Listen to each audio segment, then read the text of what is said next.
Soy Leticia Caro, representante de la comunidad de Cahuéscar, Grupos Familiares Nómades del Mar. En lo personal, nosotros llegamos a un punto de creer que estábamos extintos, pero es una cuestión que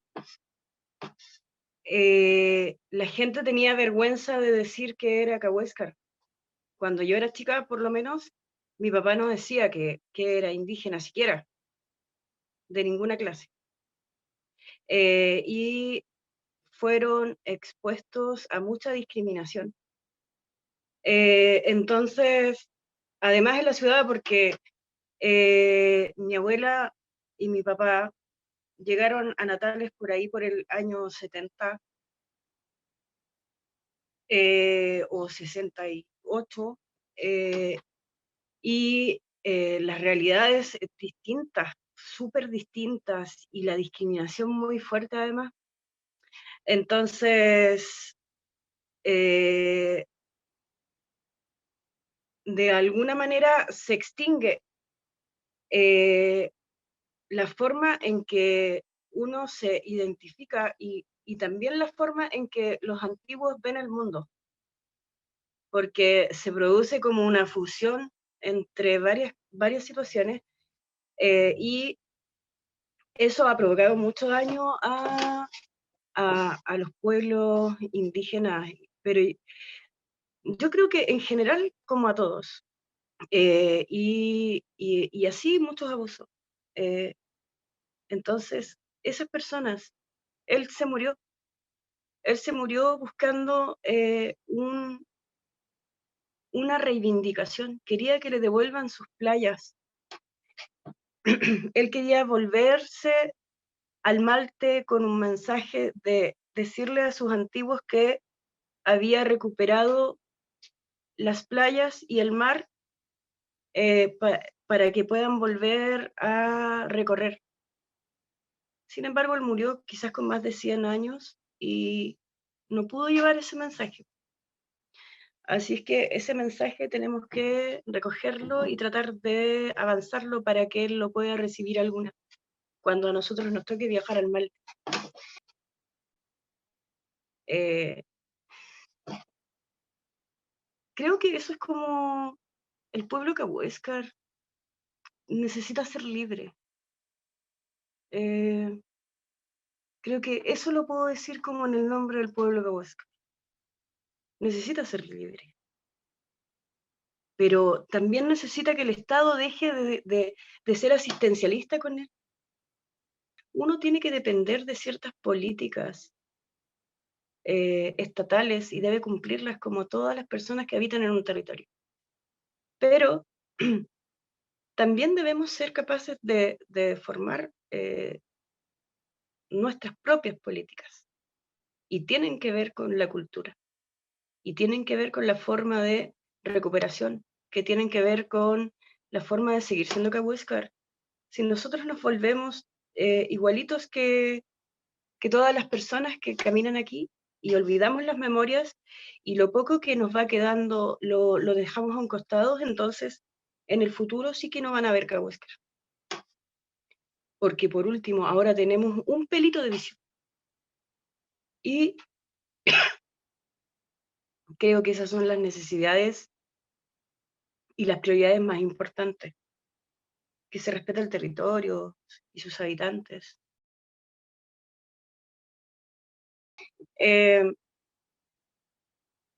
Dentro de otras prioridades, quizás, lo que le pasa a toda la gente, necesidad de educación gratis y de calidad,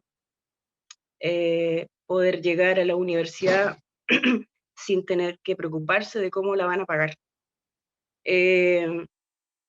Poder acceder además a entidades universitarias de, de élite, no sé, o donde sepas que saliendo vas a tener por lo menos opción a tener un trabajo, y que no vas a tener que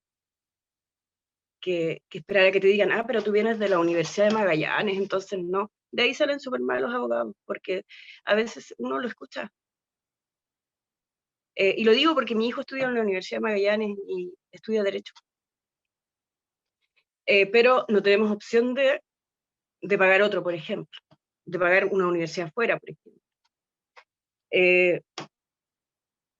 También existe la necesidad de la navegación libre, que eso está en los actos de reconocimiento y reparación. Esa es una solicitud que fue hecha hace muchos años, ¿sabes? 2000, como en el 2000, navegación libre. No tenemos ni siquiera cuotas de pesca decentes. Nosotros tenemos, por ejemplo, en el caso nuestro, solo peces de orilla. No podemos ir y sacar centollas, por ejemplo, o ir y sacar erizos porque no nos dan cuota para hacerlo. Entonces, lo que hacemos es que nosotros los sacamos igual, pero tenemos que piratear. Entonces, entre ese tipo de necesidades y las necesidades que tienen todos los seres humanos, yo creo, eh, todos los habitantes de este país, y claro, que se vayan las industrias. Creo que deben dejar organizarnos, deben dejar que nosotros nos organicemos como nosotros queramos, pero esas instituciones deben ser válidas, porque igual uno se puede organizar como quiera, pero esas instituciones no son válidas frente al Estado. Por ejemplo, nosotros siempre estuvimos organizados por troncos familiares. Sin embargo, cuando nos tocó ir a hablar con el Estado, en el caso del Parque Cahuéscar, de la reclasificación del Parque Cahuéscar, a nosotros no nos tomaron en cuenta porque no estábamos organizados en comunidad. Entonces, creo que un paso es que nos dejen organizarnos y que nosotros definamos cuál es nuestro territorio. Resulta que existen distintos clanes, distintas familias que recorren por ciertos espacios. Todo aquello conforma el pueblo cahuéscar. Todo aquello conforma la unidad de canoeros australes por todo el territorio. Como se ha quitado un poco la libre navegación, hay sectores que ya no son recorridos como antes. Pero hay gente que desarrolla allí, no sé, turismo u otro tipo de cosas. Y eso le da también un uso constitucionario al espacio. Entonces, quizás si nos dejan organizarnos como grupos familiares, los que tenemos conocimiento en el territorio, porque yo me incluyo ahí, en mi familia todavía navega, claro, con toda la imposición que existe, pero de alguna manera logró adecuarse. Los que tenemos conocimiento en el territorio tendremos que aportar a las demás familias que no lo tienen, porque no son culpables de que se la hayan quitado o que los hayan arrancado. Entonces, podemos conformar esas unidades territoriales donde podamos convivir. No tenemos que sumir al pueblo cahuéscar en una reserva o en un parque. No, por ejemplo, tenemos ahora el hecho de que nos dan la coadministración del Parque Cahuéscar a un montón de gente que no se puede ni ver. Sin embargo, si esa misma unidad territorial es dividida en los distintos troncos familiares, te aseguro que no habría ningún problema. Pero el sistema no permite en el fondo usar las propias formas. No permite, siempre impone. Creo que eso.